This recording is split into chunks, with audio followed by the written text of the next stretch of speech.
అట్లాగే ZP chairman Vanaja Anjaneyulu గారు రైతు బంధుకు సంబంధించి కొన్ని అంశాలు నా దృష్టికి కూడా తీసుకొని వచ్చారు మన శ్రీహరి గారు. నేను చాలా స్పష్టంగా చెప్తున్నాను మిత్రులారా, రైతులందరికీ మేము ఏ రైతు భరోసా కార్యక్రమం చెప్పామో తూచా తప్పకుండా అమలు చేస్తాం. ఇప్పటికే రైతు బంధుకు సంబంధించిన సమాచారాన్ని కూడా మీ అందరికి ఇవ్వదలుచుకున్నాను. మేము చాలా స్పష్టంగా ముందుగా మొదటి 1 ఎకరం నుంచి మొదలు పెట్టాం. కొండలకి, గుట్టలకి, రాళ్ళకి, రప్పలకి, రోడ్లకి, లేకపోతే వ్యవసాయం చేసేటువంటి భూములకి, భూస్వాములకి కాదు ఇవ్వాల్సింది. భూమి సాగు చేసుకుంటున్నటువంటి నిరుపేద ప్రజల దగ్గర నుంచి మొదలు పెట్టాలని చెప్పి చాలా స్పష్టంగా ముందుగా 1 ఎకరం ఉన్నటువంటి వ్యక్తులందరికీ ఈరోజు రైతు బంధు ఇచ్చేసాం. 2 ఎకరాలు ఉన్న వాళ్ళకి కంప్లీట్ చేశాం. 3 ఎకరాల వరకు ఉన్న వాళ్ళందరూ కూడా కంప్లీట్ చేశాం. ఈరోజు 4 ఎకరాలు ఉన్నటువంటి వాళ్ళది కంప్లీట్ చేస్తా ఉన్నప్పుడు మొదలు పెట్టాం. కొద్ది రోజులున్న 5 ఎకరాలు ఉన్నటువంటి వాళ్ళందరికీ కూడా ముందుగా కంప్లీట్ చేస్తాం.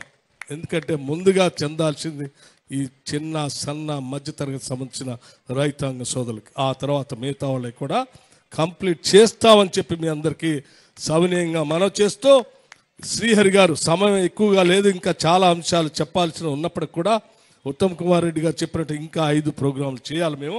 శ్రీహరి గారు చిన్న 2-3 అంశాలు నన్ను అడిగారు. సబ్స్టేషన్ సంబంధించి 33/11 kV మక్తల్లో కావాలని అడిగారు. నేను వారికి మాటిస్తా ఉన్నాను, రాష్ట్ర మంత్రికి సంబంధించిన మంత్రిగా వెంటనే వాటిని శాంక్షన్ చేస్తానని కూడా చెప్తా ఉన్నాను. అట్లాగే ఉట్నూరు మండలం పులిమామిడి దగ్గర 33 kV స్టేషన్ సబ్స్టేషన్ కూడా కావాలని అడిగారు, దాన్ని కూడా శాంక్షన్ చేస్తామని చెప్తా ఉన్నాను. అట్లాగే ఇంకొక డిగ్రీ కాలేజ్ సంబంధించి మిత్రుడు మన మధుసూదన్ రెడ్డి గారు వారి శాసనసభ నియోజకవర్గంలో డిగ్రీ కాలేజ్ సంబంధించినటువంటి ఫైల్ కూడా ఆ నియోజకవర్గంలో లేదు, కావాలని అడిగారు. దాన్ని కూడా తొందరలోనే క్లియర్ చేసి వారికి కూడా వారి నియోజకవర్గంలో ఉన్నటువంటి ప్రజలు కూడా శుభ కార్యక్రమాన్ని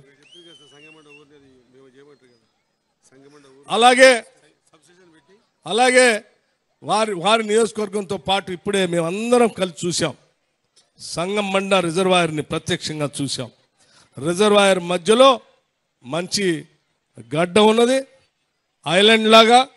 ఆ ఐలాండ్ని సంగమండ ఒక మంచి ఎకో టూరిజం ప్రాజెక్ట్గా కూడా మార్చాలి.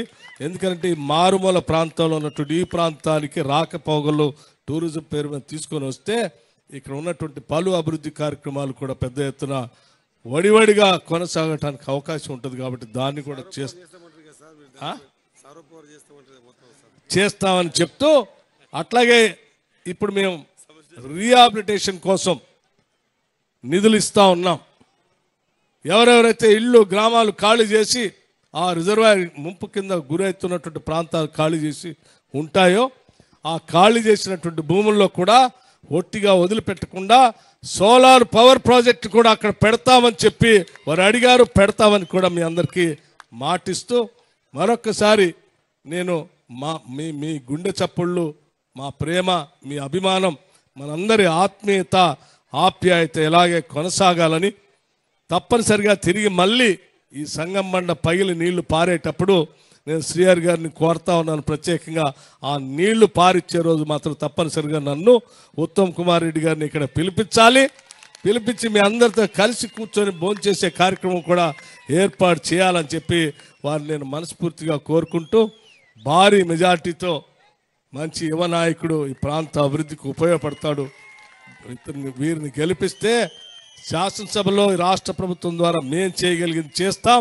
అటు కేంద్రం నుంచి రావాల్సిన నిధులు కూడా వారు తీసుకొని వస్తారు. అంతిమంగా ఈ ప్రాంత అభివృద్ధికి పెద్ద ఎత్తున ఉపయోగపడుతుందని చెప్పి సవినయంగా నేను మనవి చేస్తూ సెలవు తీసుకుంటున్నాను. జై హింద్.